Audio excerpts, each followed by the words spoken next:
जय हिंद दोस्तों। Russian president Vladimir Putin के भारत के दौरे को लेके बड़े खुलासे किए हैं उसके राइट हैंड मैन ने।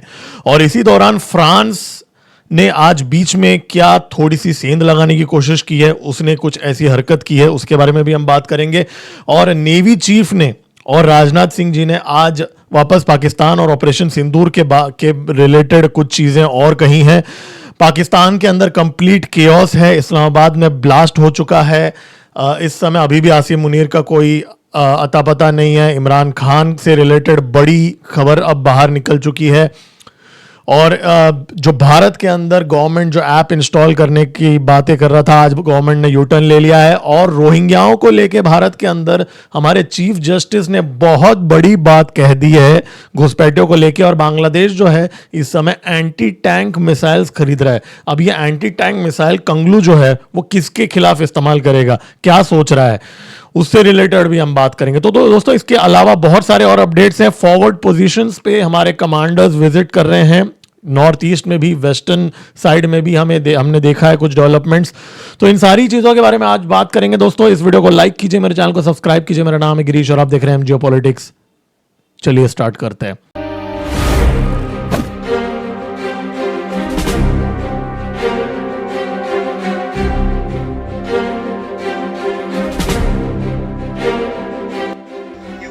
इतिहास में, भूगोल में रहना है कि नहीं रहना।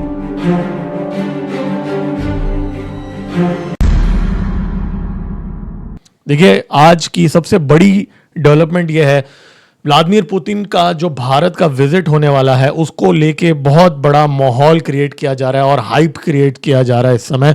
और जो क्रेमलिन के स्पोक्स पर्सन दिमित्री पेस्कोव जो हैं, जो पुतिन का खास आदमी माना जाता है, उसने आज कुछ खुलासे किए हैं। मैं शॉर्ट में बता दूंगा जो मेन चीज़ें हैं। सबसे पहले उन्होंने कहा कि भाई भारत और रशिया जो है एक शेयर्ड विजन लेके चल रहे हैं वर्ल्ड ऑर्डर का। तो ये बहुत बड़ा स्टेटमेंट है, ये कोई ट्रांजैक्शनल बात यहाँ पे नहीं हो रही है। ब्रह्मोस की भी बातें की गई है यहाँ पे, ब्रह्मोस के डेवलपमेंट को लेके। S-400 डेफिनेटली होगा ऐसा माना जा रहा है। सुखोई 57 को लेके भी पेस्कोव ने आज बोला कि भाई ये तो best plane in the world है। अब वो पता नहीं बेस्ट प्लेन किस एंगल से बोल रहे हैं, बट बोल तो रहे थे। और बेस्ट प्लेन सुखोई 57 मतलब उसको, रशिया को अभी भी होप है कि भारत ये खरीदेगा। और इसको लेके कुछ नए अपडेट्स भी आए हैं। वेस्टर्न मेन स्ट्रीम मीडिया काफी कॉन्फिडेंट है कि भारत खरीद लेगा सुखोई 57, ऑल्दो द प्रिंट के लोगों ने बोला था कि नहीं खरीदेगा। लेकिन इसके अलावा रशिया और भारत का जो ट्रेड था पहले एक टाइम पे $20 बिलियन कुछ रहा करता था, और रिसेंटली अब माना जा रहा है कि 60 या 70 बिलियन के बीच में इस समय हमारा ट्रेड है। और 2030 तक 100 बिलियन का ट्रेड हमारा होने का यहाँ पे एजेंडा रखा जा रहा है। और पुतिन के साथ कुछ स्ट्रेटेजिक एग्रीमेंट्स भी भारत साइन कर सकता है। छाबार पोर्ट को लेके बहुत बड़ी बात कह दी। INSTC जो है वो उसको एक्टिवेट कर दिया जाएगा। चेन्नई व्लादिवोस्टॉक के बारे में भी कुछ एग्रीमेंट्स होने वाले हैं। मैंने आपको पहले ही बताया था, रेलोस एग्रीमेंट जो है, मिलिट्री लॉजिस्टिक्स एग्रीमेंट, भारत और रशिया साइन और ने ऑलरेडी किया था, उसको रेटिफाई कर दिया है आज, वो भी एक रिपोर्ट आई है। तो अब फॉर्मली भारत रशिया के जमीन पे ट्रूप्स डिप्लॉय कर सकता है, रशिया भारत के जमीन पे ट्रूप्स डिप्लॉय कर सकता है। ये इसका बहुत बड़ा फीचर है।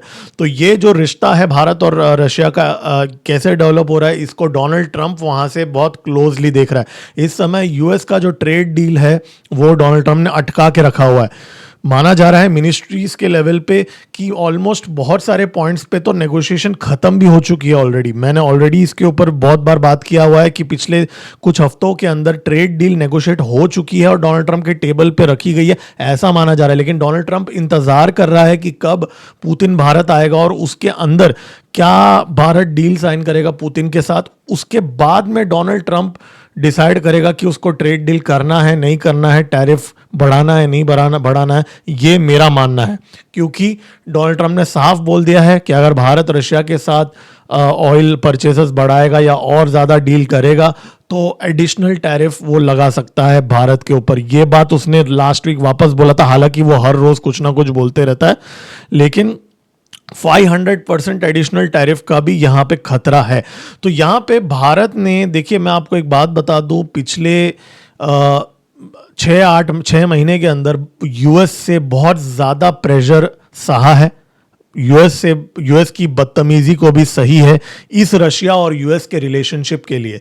ये रशिया और भारत के रिलेशनशिप के लिए भारत ने पुतिन डोनाल्ड ट्रंप से बदतमीजी भी सही है।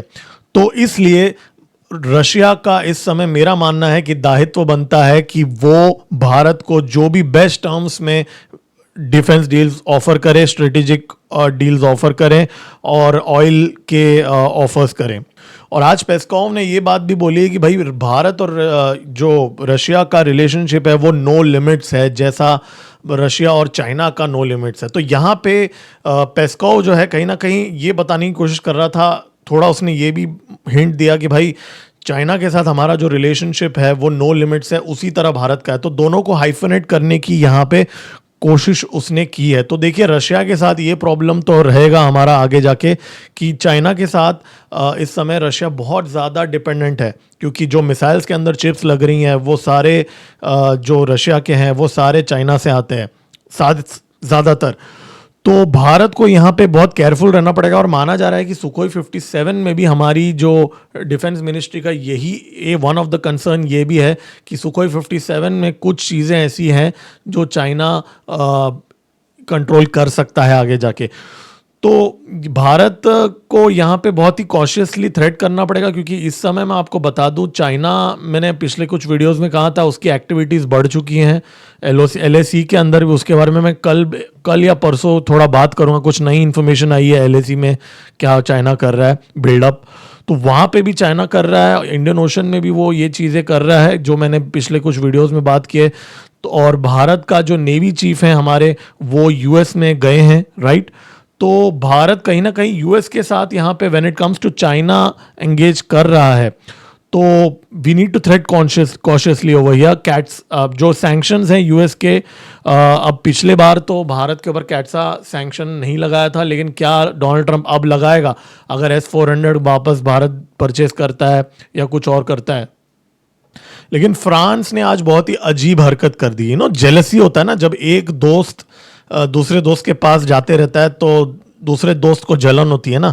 तो आज फ्रांस ने क्या किया, फ्रांस ने आज उनकी जो वेबसाइट है उस वेबसाइट के अंदर आज पब्लिश कर दिया कि जी भारत के साथ हमारा 90 राफेल्स का डील का नेगोशिएशन हो चुका है, ऐसा उसने पब्लिश कर दिया।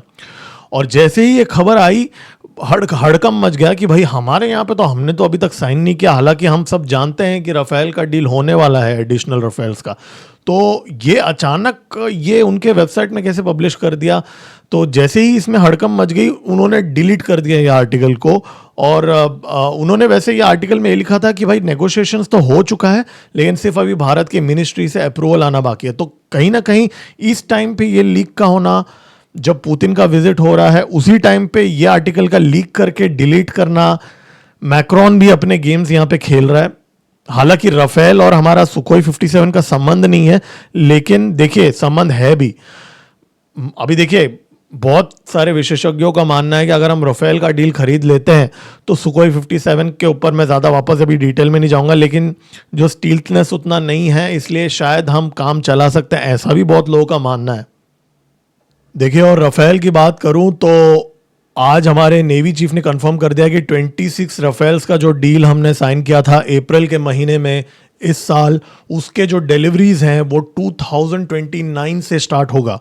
मतलब बहुत लेट स्टार्ट होगा। इसका मतलब जो डिलीवरी की जो स्पीड है 12 जेट्स पर ईयर का स्पीड है। तो क्या ये स्पीड काफ़ी है? आज राजनाथ सिंह जी ने वापस स्टेटमेंट दे दिया कि भाई ये वडोदरा में थे, उन्होंने कहा कि भाई भारत कभी प्रोवोक नहीं करता है, लेकिन अगर भारत को कोई प्रोवोक करेगा तो उसको वो छोड़ता नहीं है। कि भारत शांति प्रिय देश है, लेकिन अगर किसी ने हमें प्रोवोक किया तो हम किसी को छोड़ते नहीं है, ऐसा उन्होंने आज एक स्टेटमेंट दिया। और आज उन्होंने ये भी कहा कि हाँ, हमारा जो डिफेंस प्रोडक्शन का जो टारगेट है वो 3 लाख करोड़ का हमारा टारगेट है, और अगले 3 साल के अंदर 50,000 करोड़ का एक्सपोर्ट का हमारा टारगेट है। ये बात उन्होंने कहा। और आसिम मुनीर की अगर हम बात करें भाई, अब 3 दिन हो चुके हैं पाकिस्तान के अंदर, अभी भी नोटिफिकेशन जो है वो रिलीज नहीं हुआ है। ठीक है, अमेंडमेंट पास नहीं हुआ है। शहबाज शरीफ माना जा रहा है कि पाकिस्तान के अंदर लैंड तो हुआ, लेकिन वो इस्लामाबाद में लैंड नहीं हुआ, कैपिटल में लैंड नहीं हुआ, लेकिन वो लाहौर में जाके बैठ गया। और अब माना जा रहा है कि शहबाज शरीफ जो है वो इस समय जानबूझ के इस्लामाबाद नहीं जा रहा है, क्योंकि उसको ऑफिशियली ब्लेसिंग नहीं देना। देखिए यहाँ पे क्या हो रहा है पाकिस्तान के अंदर इस समय, जो सिविलियन गवर्नमेंट है ऑब्वियसली वो खुश नहीं है, राइट, क्योंकि डी फैक्टो वो अपना कंट्रोल जो है आसिम मुनीर को दे रहा है। तो अगर शहबाज शरीफ ने इस समय अगर ये नोटिफिकेशन साइन किया, तो इसका मतलब कहीं ना कहीं उसका जो आंकड़ा है आगे जाके मुनीर के बाद में भी जो आएगा, या अभी पावर स्ट्रगल भी चल रहा है बाकी चीफ्स के साथ में, तो कहीं ना कहीं he will be taking a side. और शहबाज शरीफ अभी माना जा रहा है कि जो हमारे भारत के भी जो तिलक देवाशर जी हैं, जो एनालिस्ट है, उनका भी ये मानना है कि भाई वो जानबूझ के ये रिस्पॉन्सिबिलिटी अपने सर पे नहीं ले रहा है, क्योंकि कल जाके अगर कुछ गलत होगा तो इसके ऊपर आएगा कि भाई इसने इसको अप्रूवल दिया, आसिम मुनीर को शहबाज शरीफ लेके आया। क्योंकि इतिहास याद रखेगा कि भाई आसिम मुनीर को लेके कौन आया, शहबाज शरीफ लेके आया, ऐसा याद रखा जाएगा। इसके लिए वो अपना नाम हटाना चाहता है, और अभी उसने डी फैक्टो आसिम मुनीर के ऊपर ही छोड़ दिया कि भाई अगर तेरे को डिक्टेटर बनना है तो तू बन जा, तू खुद बोल देना कैमरा के सामने कि आज से मैं डिक्टेटर हूँ, लेकिन तुम मेरे से अप्रूवल लेने की एक्सपेक्टेशन मत कर। ऐसा कुछ वहाँ पे हो रहा है, ऐसा अटकलें लगाए जा रहे हैं। देखिए यहाँ पे मैं आपको याद दिला दूं, पाकिस्तान का जो न्यूक्लियर कमांड स्ट्रक्चर है, मैंने आपको ऑलरेडी इसके बारे में वीडियो बनाया था। इस समय वो कंप्लीटली आसिम मुनीर के हाथ में आ जाएगा, लेकिन एज ऑफ नाउ टेक्निकली वो आया नहीं है। तो as of now this is the only nuclear, so called nuclear power है, मतलब कंट्रोल में है कि नहीं उनके, वो भी हमें क्वेश्चनेबल है। वैसे तो यूएस के हाथ में भी हो सकता है, लेकिन इस समय Pakistan as a country is the only so called nuclear power जिसकी कमांड एंड कंट्रोल अभी टेक्निकली किसी के पास भी नहीं है। तो यहाँ पे ये हमें देखने को मिल रहा है। पाकिस्तान की बात करूँ तो इमरान खान की जो बहन है उसने आज रिवील किया कि भाई वो मिल के आ गई, लेकिन इमरान खान को मेंटली टॉर्चर किया जा रहा है पाकिस्तान के प्रिजन के अंदर, ऐसा बोला जा रहा है। और रावलपिंडी में अभी कर्फ्यू लग चुका है, और जो पीटीआई के जो वर्कर्स हैं वो बहुत बड़े प्रोटेस्ट वहाँ पे इस समय कर रहे हैं। हमारे नेवी चीफ ने आज जो नेवी, बाय द वे आज नेवी डे का प्रेस कॉन्फ्रेंस था, उन्होंने बहुत सारी चीज़ें बोली है। उसमें से उसके कुछ हाइलाइट्स मैं आपको बता दूंगा। उन्होंने सबसे पहले कहा कि ऑपरेशन सिंदूर के अंदर पाकिस्तानी नेवी का कोई चांस ही नहीं था रिटेलिएशन करने का, हमने उनको कॉर्नर कर दिया था और अभी भी ऑपरेशन सिंदूर चल रहा है। सबसे पहले उन्होंने ये बात की। फिर उन्होंने एक गुड न्यूज़ भी शेयर किया। INS अरिधमान जो है, जो भारत का न्यूक्लियर बैलिस्टिक सबमरीन जो है, वो बहुत जल्द कमीशन होने वाला है। ये भारत का तीसरा न्यूक्लियर पावर्ड सबमरीन होगा। हमारा सेकंड स्ट्राइक कैपेबिलिटी के लिए बहुत ही अच्छा है। K5 मिसाइल कैरी कर सकता है, ये K4 भी कर सकता है। बढ़िया सा ये हमारा गुड न्यूज़ आज उन्होंने दिया है। और उन्होंने राफेल के बारे में जो बोला वो तो मैंने ऑलरेडी आप लोगों को बोल दिया।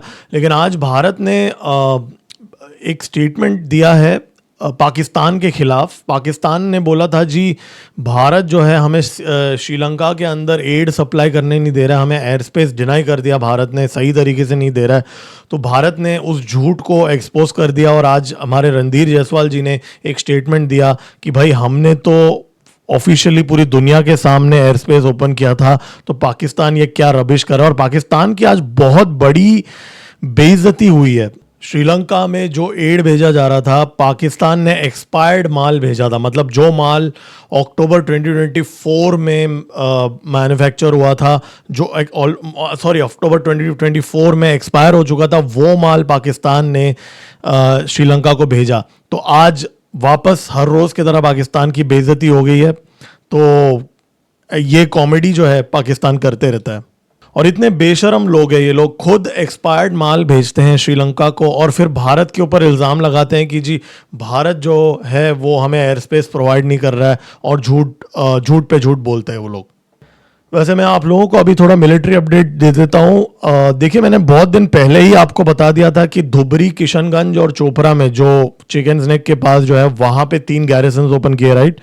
उसके अंदर मैंने उसी टाइम पे आपको बोला था कि पैरा एसएफ डिप्लॉय किए गए हैं। आज वापस एक रिपोर्ट आई जिसमें ये मालूम खुलासा हुआ है कि पैरा एसएफ जो है वहां पर डिप्लॉयड है, रैपिड एक्शन यूनिट्स वहां पर डिप्लॉयड है, इंटेलिजेंस से रिलेटेड ऑफिसर्स भी वहां पर तैनात है, ये 3 बेसिस के अंदर। और यही वो टाइम है जब ब्रह्मास्त्र कॉर्प्स की आज कल, इनफैक्ट कल तक एक्सरसाइजेस चल रहे थे जो, और वो पनागढ़ में है ब्रह्मास्त्र कॉर्प्स, और ये भी बांग्लादेश बॉर्डर के एकदम नजदीक है। और ब्रह्मास्त्र कॉर्प्स जो है उनके एक्सरसाइजेस कल तक चल रहे थे, तो वहां पे प्रैक्टिस चल रहा है। और इनफैक्ट आज उन्होंने वीडियो भी रिलीज किया ड्रोन्स अश्नी प्लाटून को लेके, जो वो एक्सरसाइजेस इस समय कर रहे हैं ब्रह्मास्त्र कॉर्प्स। तो और इतना ही नहीं, इवन वेस्टर्न सेक्टर के अंदर हमारे जो सदर्न कमांड के लेफ्टिनेंट जनरल धीरज सेठ जी, वो उन्होंने फॉरवर्ड एरियाज में विजिट किया कोना कॉर्प्स के राजस्थान गुजरात के इलाकों के अंदर। और इतना ही नहीं, जम्मू एंड कश्मीर के अंदर भी हमारे नॉर्दर्न कमांड में आज छतरू और बसंतगढ़ में फॉरवर्ड पोजीशंस पे एक विजिट हुआ जहां पे सीनियर ऑफिशियल्स पहुंच गए थे, और कल ब्रह्मोस की टेस्टिंग हुई। तो यहाँ पे फॉरवर्ड पोजीशंस में वेस्टर्न सेक्टर में, ईस्टर्न सेक्टर में और नॉर्दर्न सेक्टर में फॉरवर्ड पोजीशंस में सीनियर प्रोफेशनल्स को के विजिट करते हुए देखे गए हैं। और इतना ही नहीं, ब्रह्मोस का भी जो मैंने आपको बोला कल टेस्ट हुआ, तो यहाँ पे एक्टिविटीज चल रही है। अब मिलिट्री की बात कर रहे हैं तो बांग्लादेश जो है, कंगलू जो है, उसको अचानक एंटी टैंक मिसाइल चाहिए उसको अचानक, और उसने टेंडर रिलीज कर दिया। और इटली से इमरजेंसी बेसिस पे वो एंटी टैंक मिसाइल एल्कोटैन 100 M2, एल्कोटैन का M1 जो है ऑलरेडी बांग्लादेश के पास है, और M2 जो है वो ले रहे हैं। और इतना ही नहीं, 10,000 RPG राउंड्स भी वो ले रहे हैं। अब बांग्लादेश को 10,000 RPG राउंड्स क्यों चाहिए? क्योंकि ना वो उनको चाइना के साथ जंग लड़ने वाले हैं, म्यांमार के बीच में अराकान आर्मी है, उनके पास टैंक्स इतने नहीं है, तो फिर ये एंटी टैंक मिसाइल क्यों चाहिए? आप अंदाज़ा लगा सकते हैं। तो इससे पहले कि ये इनके पास आए, वैसे तो आ भी जाए तो कोई प्रॉब्लम नहीं है, लेकिन यहाँ पे आई एम श्योर हमारे जो फोर्सेस है इसको देख रहे हैं। और कंगलू की बात कर रहे हैं तो कंगलू का जो यूनस का एक खास आदमी, chief of general staff lieutenant general Manijur Rahman, वो उसको बुलावा आया है IAEA से, जो ऑस्ट्रिया के अंदर है, जो न्यूक्लियर सेफ्टी का रेगुलेशन जो है वो देखता है। रूपपुर न्यूक्लियर प्लांट जो है, जहाँ पे सिविल न्यूक्लियर प्लांट है, उसकी सिक्योरिटी जो है अब बांग्लादेश आर्म्ड फोर्सेस डिवीजन जो है वो लोग देखेंगे। तो IAEA में उसको बुलाया गया है, 6 दिन का विजिट होगा। US जो है यहाँ पे अभी इस समय बांग्लादेश के अंदर जो चीज़ें हो रही हैं उसको बहुत ही क्लोजली कोऑर्डिनेट कर रहा है। मैंने आपको पहले ही बताया था कि उनका जो NSA है वो कतर में जाके मिल गया था CIA के ऑफिशियल्स के साथ, भारत का भी एक इंटेलिजेंस एजेंसी का बंदा वहाँ था। तो यहाँ पे IAEA जो है उसके ऊपर निगरानी रखा हुआ है, क्योंकि बांग्लादेश के अंदर इस समय रेडिकल्स घूम रहे हैं। अगर उनको यूरेनियम या कोई भी डर्टी बॉम्ब बनाने का चीज़ अगर मिलता है तो भारत के लिए बहुत बड़ा खतरा यहाँ पे हो सकता है। और वैसे तो बांग्लादेश ने NPT साइन किया हुआ है, नॉन प्रोलिफरेशन ट्रीटी साइन किया हुआ है, लेकिन it's not full proof, right? तो अगर ये डर्टी बॉम्ब के लिए कोई रेडिकल्स या ISI वहाँ से कोई स्मगल कर ले तो वो खतरा भी इस समय भारत को है। देखिए, आज बहुत बड़ा एक डेवलपमेंट हुआ है राजस्थान के अंदर। इसको मैंने मेरे हेडलाइंस में डाला नहीं है आज, वो मैंने इसलिए नहीं डाला, मैं आपको बताऊंगा। राजस्थान के नथद्वारा के अंदर एक पिकअप ट्रक के अंदर भर भर के माना जा रहा है कि 2-3 टन नहीं, उससे भी ज़्यादा बहुत बड़ा एक्सप्लोजिव्स बरामद हुए हैं। और अभी जैसे ही ये न्यूज़ सामने आया, जो लोकल न्यूज़ चैनल्स जो उन्होंने बोला जी ये इतना है कि 10 किलोमीटर तक का ब्लास्ट ट्रिगर कर सकता है, ये 10 किलोमीटर। अब ये 10 किलोमीटर वाला दावा I am not really sure वो न्यूक्लियर एक्सप्लोजन ही कर सकता है, या बेरूट में जो हुआ वो एक अलग चीज़ था। लेकिन यहाँ पे एक्चुअली ये जो नथद्वारा में जो पकड़ा गया है वहाँ पे बहुत सारे माइंस हैं। वैसे तो काफ़ी सेंसिटिव एरिया है, श्रीनाथ जी का मंदिर भी है वहाँ पे, तो हो सकता है, I am sure the agencies are not ruling out कि इसमें कोई टेरर एंगल नहीं है, लेकिन मेरा ये मानना है कि यहाँ पे माइंस को लेके इलीगल माइंस ऑपरेट की जा रही हैं, उसके ब्लास्ट के लिए ये इतने क्वांटिटी में लेके जा रहे थे। लेकिन हाँ, ये बात है कि एक पूरा ट्रक भर के माल लेके जाना, क्यों उतना क्वांटिटी में उनको क्यों चाहिए, ये डाउट तो यहाँ पे आता है। तो दिल्ली ब्लास्ट के बाद में ये इसकी इन्वेस्टिगेशन तो की जा रही है, लेकिन ये नथद्वारा को मैं एज अ हेडलाइन बना के नहीं दिखाना चाहता था जब तक ये कंफर्म ना हो जाए कि इसके अंदर टेरर एंगल है। तो लेकिन हाँ, इसको मैं ट्रैक करूँगा। और वैसे अगर दिल्ली ब्लास्ट की बात आई, मैं आपको आज बता दूँ, एनआईए ने 9 जगह पे रेड कर दिया है जम्मू एंड कश्मीर में, यूपी में लखनऊ में भी किया है, शोपियन, कुलगाम, पुलवामा, अवंतीपुरा, इन सारी जगहों पे किया है, लखनऊ में तक कर दिया है। बहुत ही हैवी एक्शन चल रहा है इस समय। मतलब जो इन्वेस्टिगेशन चल रही है दिल्ली ब्लास्ट की, आई नो आप में से बहुत लोग को एक्शन इमीडिएटली चाहिए, लेकिन जो हमारे एजेंसीज अभी इंटरनली जो चीज़ें अभी समझ में आ रहा है कि इतना बड़ा नेक्सस है, वो चौंका देने वाला नेक्सस है। मतलब अगर माइंड बॉगलिंग है द स्केल ऑफ प्लानिंग, तो इसको मैं अपडेट करते रहूँगा। आज सिंधिया जी ने यू टर्न ले लिया, वो मैंने आपको वीडियो बना के बताया था कि भाई जो साथी संचार मोबाइल एप्लीकेशन को कंपलसरी मोबाइल के अंदर डाल दिया जाएगा, मैंने आपको बोला था। आज उन्होंने इंटरव्यू में बोला नहीं जी ये तो ऑप्शनल है। वेल, मेरे पास उसका प्रेस रिलीज है, प्रेस रिलीज में क्लियरली लिखा था कि ये मैंडेटरी है, और आज सिंधिया जी ने कहा कि नहीं जी ये ऑप्शनल है। तो मुझे हमारे जो बाबू लोग ना जिस तरीके से काम करते हैं वो मुझे बिल्कुल भी पसंद नहीं है। वो मतलब प्रेस रिलीज में आप बोल रहे हो मैंडेटरी है और अगले दिन बोल रहे हैं कि भाई मैंडेटरी नहीं है। मतलब इतना बड़ा यू टर्न एक दिन के अंदर। तो गवर्नमेंट को सोच समझ के ये चीज़ें अनाउंस करनी है, ऐसे ही हड़बड़ाहट में बाबू लोगों को ये नोटिफिकेशन नहीं करना है और पब्लिक का रिएक्शन देख के फिर पलटी नहीं मारना है, सोच समझ के डिसीजन लेना है। वैसे एप्पल की तरफ से तो बहुत लोग का मानना है कि कुछ मानना है कि एप्पल ने ऑलरेडी इसको रिजेक्ट कर दिया है, एप्पल के एम्प्लॉयज़ ने। तो इतना बड़ा बखेड़ा क्रिएट करने की क्या ज़रूरत है, पहले ही क्लैरिटी लेके चलो आप। पुतिन के विजिट की तैयारी मुंबई में भी जोरों शोरों से चल रही है। बांद्रा वर्ली सीलिंग के अंदर आरटी इंडिया का बहुत बड़ा यहाँ पे लाइट से प्रोजेक्शन किया गया था। मुझे ऐसा लग रहा है कि ये जो बुर्ज खलीफा में जैसे लाइट्स लगते हैं, आगे जाके भारत का ये हमें बहुत ज़्यादा इमेज देखने को मिलेगा। वैसे मैं आपको एक बात बता दूं, आरटी इंडिया बहुत ही एंटी इंडिया आर्टिकल्स भी छापता था। मैं आपको याद दिला दूं, अगर आप उनके ट्विटर पे जाके देखेंगे, उन्होंने भारत के खिलाफ भी बहुत कुछ लिखा है, भारत के खिलाफ कॉन्डेसेंडिंग अजीबो गरीब बातें भी की है। तो मैं ना ये आरटी इंडिया मेरे को इतना पसंद नहीं है। दे आर नॉट, मतलब वो पुतिन जैसे नहीं है, फ्रेंडली मीडिया नहीं है आरटी मीडिया। आज हमारे chief justice of India Suryakant ji ने बहुत बड़ी बात बोल दी आज। रोहिंग्या और 0.5 फ्रंट के लिए बहुत बड़ा ब्लोबैक है ये। उन्होंने आज कहा है कि एक्चुअली एक पिटीशन फाइल किया गया था सुप्रीम कोर्ट में कि भाई रोहिंग्या जो है उनको बराबर ट्रीट नहीं किया जा रहा है। तो उन्होंने आज बोला कि भाई ये जो रोहिंग्या है, पहली बात तो गवर्नमेंट ने इनको रेफ्यूजी डिक्लेयर ही नहीं किया है, ठीक है। गवर्नमेंट से आज तक एक भी डिक्लेरेशन नहीं आया कि ये रोहिंग्या जो है वो रेफ्यूजी है, सबसे पहली बात। तो उन्होंने कहा कि भाई अगर जब ये रेफ्यूजी है ही नहीं तो फिर इसका मतलब ये है कि ये घुसपैठ है, राइट। और अगर ये घुसपैठ है जो भारत के अंदर इलीगली आए हैं, वो भी इतनी नॉर्थ इंडिया में अभी इतना सेंसिटिव चीज चल रहा है, तो हम घुसपैठ को रेड कारपेट से थोड़ी वेलकम करेंगे। ये बात हमारे चीफ जस्टिस ऑफ इंडिया ने कहा है। तो जो भी ये 0.5 फ्रंट वाले जो हैं कोशिश कर रहे थे रोहिंग्या को बसाने के लिए, उनके मुंह पे बहुत बड़ा तमाचा है आज। चीफ जस्टिस जी ने आज ये बात बोल दिया है। उन्होंने ये भी बोला कि भाई ये जो घुसपैठ है, ये टनल खोद खोद के भारत के अंदर आ रहे हैं और आप बोल रहे हो कि भाई इनको हमें अच्छे से रखना चाहिए। और वो ये भी बोल रहे हैं कि भाई हमारे देश में इतनी गरीबी है, इतने लोग अभी भी हैं, उनको हम पहले हेल्प करेंगे कि ये घुसपैठ को करेंगे। तो कंप्लीटली बहुत बड़ा सेटबैक है 0.5 फ्रंट को। आज हमारे भारत ने यूके, फ्रांस और जर्मनी को थोड़ा टोचन दिया है। मतलब उन्होंने बेसिकली पुतिन जी के विजिट से पहले सेंध लगाने के लिए टाइम्स ऑफ इंडिया के अंदर एक आर्टिकल पब्लिश करवाया, जहां पे पुतिन की बुराई की गई थी। और देखिए, मेरा इसमें ये मानना है कि टाइम्स ऑफ इंडिया की भी गलती है।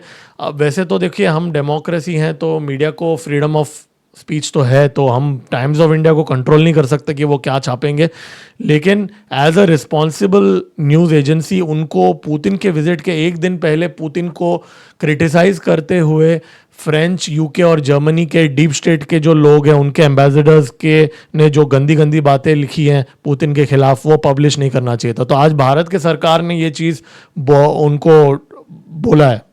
आज अजीत डोभाल जी की मीटिंग थाईलैंड के फॉरेन मिनिस्टर के साथ हुई, जहां पे वो ऑनलाइन स्कैम्स के को अवॉइड करने की बात डिस्कशंस की और मैरीटाइम सिक्योरिटी की भी बात की। अब आजकल मैरीटाइम सिक्योरिटी बहुत ही इंपॉर्टेंट होते जा रहा है। अगला कॉन्फ्लिक्ट में तो आई एम क्वाइट श्योर हमारी नेवी को मौका मिलेगा। खलीफा जो है आज पुतिन से बहुत ज़्यादा यूक्रेन से बहुत ज़्यादा नाराज़ हो गया, क्योंकि जो दो ऑयल टैंकर्स है, रशियन ऑयल टैंकर्स हैं, कैरो और विराट, वो उनको टर्की के एक्सक्लूसिव इकोनॉमिक जोन के अंदर अटैक किया गया, ठीक है। और खलीफा जो है, चाचू जो है यहाँ पे खलीफा, वो बोल रहा है जी ये तो हमारी सॉवरेनिटी के खिलाफ ये चीज़ हो रहा है। आज मैं आपको याद दिला दूं, पुतिन से मिलने गए हैं स्टीव विटकॉफ और कुशनर, जो ट्रंप का दामाद है, रशिया का पीस डील का नेगोशिएशन के लिए। वो लोग इस समय मॉस्को में है। माना जा रहा है कि कुछ रीच आउट हो जाएगा पीस डील। और रशिया ने पोर्कोस्क जो है वो कैप्चर कर लिया है, तो अभी वो पुतिन जो है स्ट्रेंथ बेसिस पे नेगोशिएट करेगा। देखिए इस समय नेटो और यूएस के बीच में बहुत बड़ा दरार आ चुका है। मार्को रूबियो पहली बार इतिहास में नेटो के फॉरेन मिनिस्टर्स के समिट में नहीं जा रहा है ब्रसल्स में, और माना जा रहा है कि जर्मनी के साथ कम्युनिकेशन ही कट ऑफ कर दिया है यूनाइटेड स्टेट्स ने। तो यूनाइटेड स्टेट्स ने क्या यूक्रेन को अकेला छोड़ दिया इस समय, और पीस डील में वो बहुत पुश कर रहा है यूनाइटेड स्टेट्स इस समय कि भाई आप कर लो peace deal. By the way आज त्रिवेंद्रम में आईएनएस विक्रांत के अंदर एक मिग-29 को टेक ऑफ करते हुए देखा गया है, ये जैसे आप वीडियो में देख रहे हैं।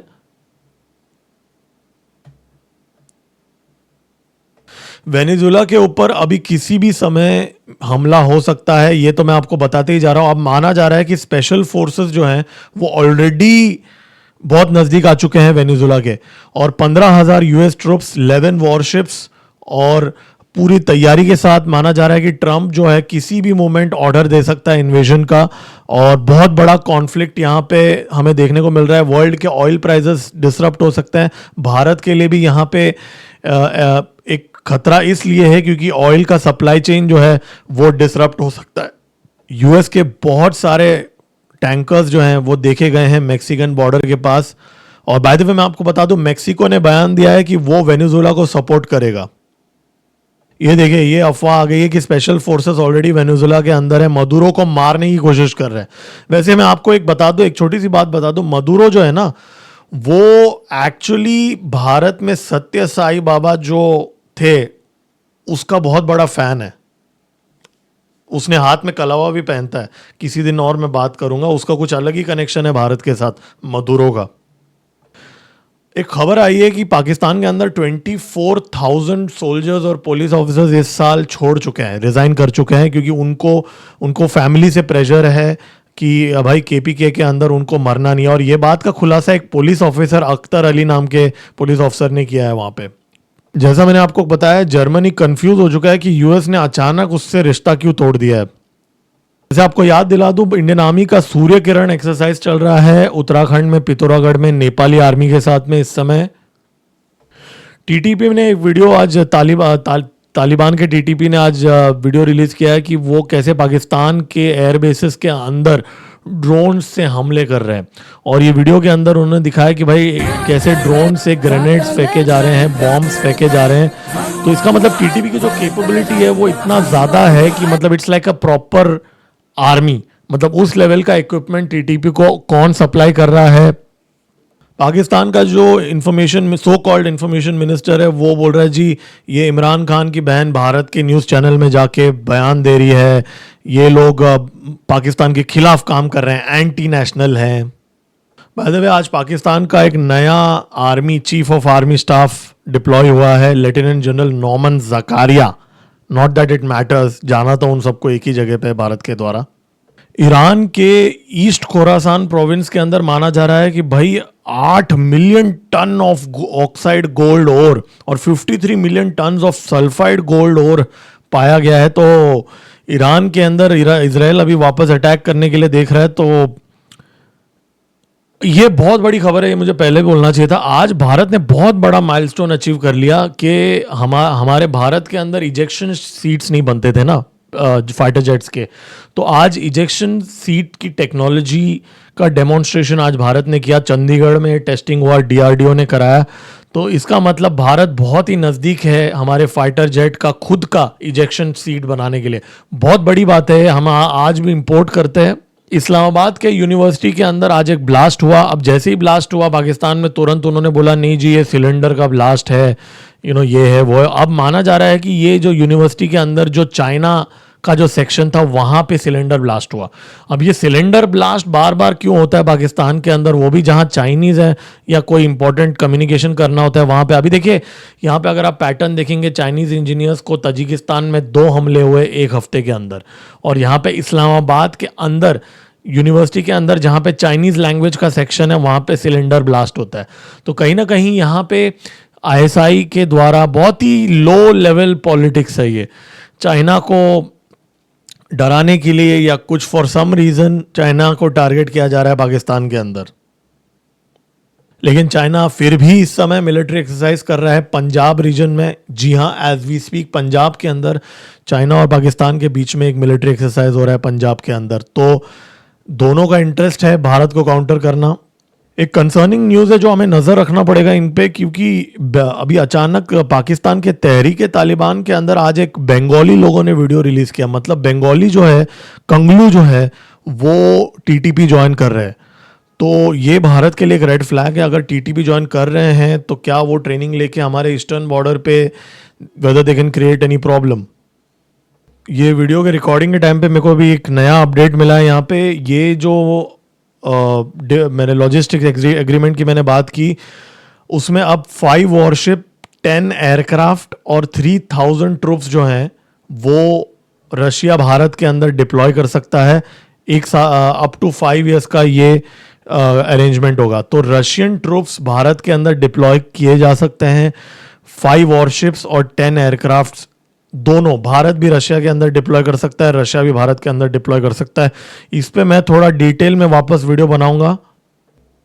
तो दोस्तों आज का वीडियो का एंड हम लोग ये 30 सेकंड का वीडियो साथ में देख के करेंगे। नेवी डे है आज, उनका वीडियो उन्होंने जस्ट रिलीज किया है।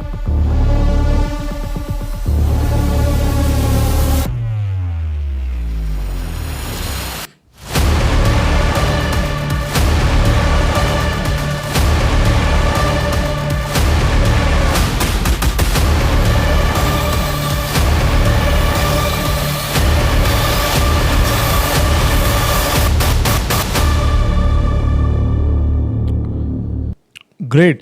तो कुल मिला के आज रशिया का जो रशिया और भारत के बीच में जो अभी इस समय एग्रीमेंट्स हो रही हैं, पुतिन का जो विजिट है भारत का, उसको लेके आज काफ़ी माहौल सेट हो रहा है। आई एम श्योर कल और परसों और ज़्यादा माहौल सेट होते रहेगा। अब जब तक पुतिन लैंड नहीं हो जाता उसको मैं क्लोजली ट्रैक करते रहूँगा।